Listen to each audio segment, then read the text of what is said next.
Hola a todos, bienvenidos a esta clase sobre el trabajo práctico 1. Vamos a repasar ahora cuáles son las respuestas correctas del trabajo práctico y una breve explicación a cada una de ellas.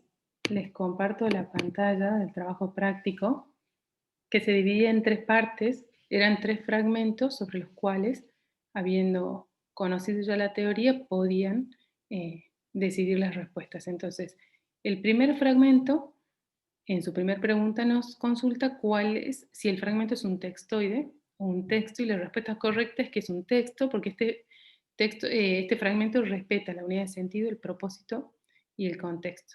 La segunda pregunta sobre este primer fragmento es si incumple algunas de las metareglas de buena formación textual. Podía haber más de una respuesta correcta, y la única respuesta correcta es que todas se cumplen, es decir, la última, que dice no, todas se cumplen, es decir, ninguna se rompe. En este fragmento no se viola ninguna de las metareglas de buena formación textual. El fragmento respeta todas las metareglas y por lo tanto conserva sentido, propósito y contexto. Y la tercera pregunta, sobre cuál es el propósito comunicativo, tenían 5 alternativas y la respuesta correcta es que el propósito de este texto es contar acerca de la vida de Henry Charrier. El propósito del fragmento es, ante todo, hablarnos de una persona y de su vida. Si bien se detienen algunos aspectos particulares, de hechos particulares de esa vida, en principal y en general lo que quiere hacer es contarnos acerca de ella. En este segundo fragmento teníamos tres preguntas también, y la primera nos pregunta lo mismo, que es sobre si se trata de un texto o de un textoide.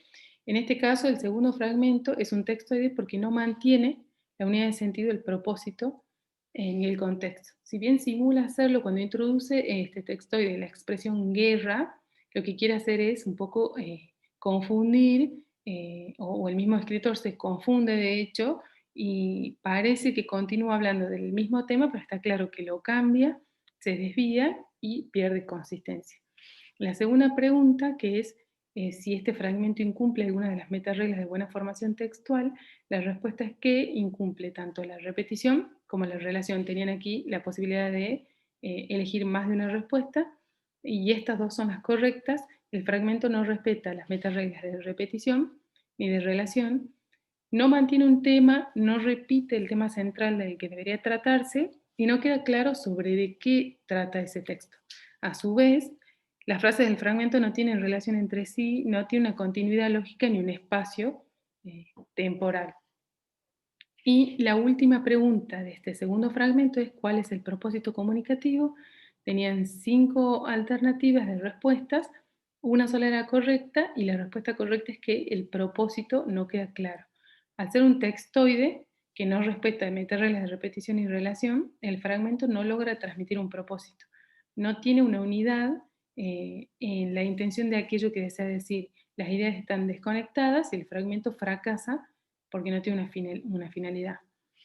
Y en el tercer texto, sobre las razones del garantismo de Roberto Gargarella, tenían que responder también preguntas.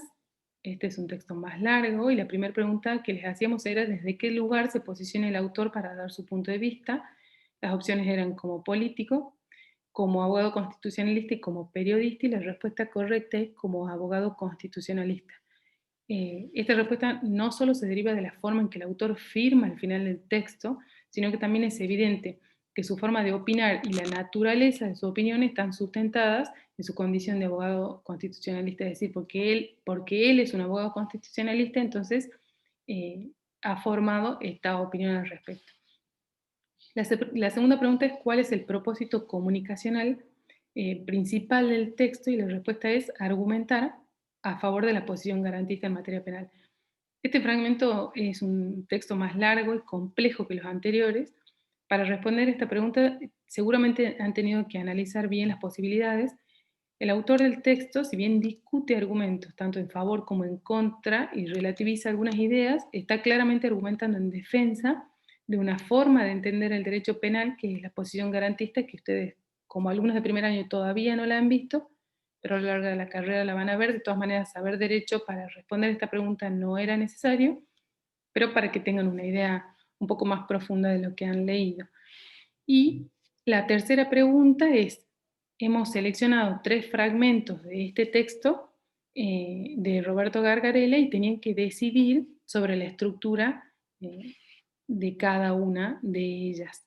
El fragmento número 1 es descriptivo, el fragmento 2 es narrativo y el fragmento 3 es argumentativo.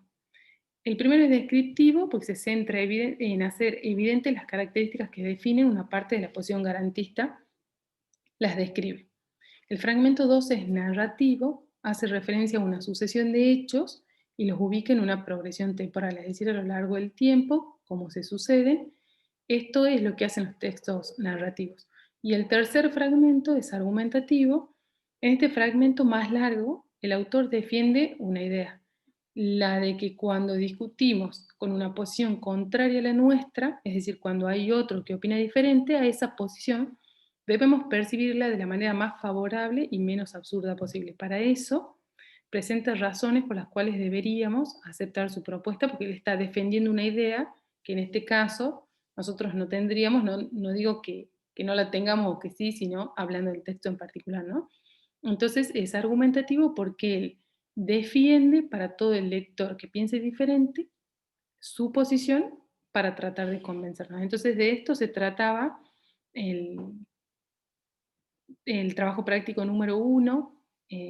Los felicitamos por haberlo hecho y los invitamos siempre a estar mejorando permanentemente. Los esperamos en la clase que viene. Saludos.